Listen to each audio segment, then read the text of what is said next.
Alright, kain po tayo. Yan. Adobo sa gata. Sarap yan. Ako nagluto po niya, kaso din natin na videoan yung pagluluto ko, kaya next time na magluluto tayo, papakita ko sa inyo paano sikreto ko magluto. Yan. Kain po tayo. Adobo sa gata.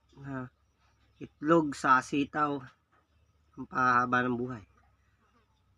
Yan, sitaw. Para kumain ka ng ito mga pagkain ng mga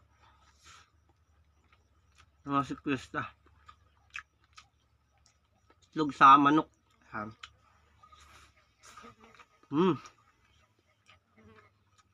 Sarap.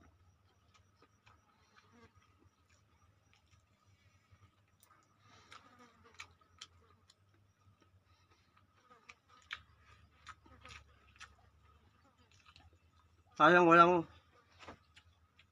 walang sili. Masarap sana may sili na konti. Yun lang.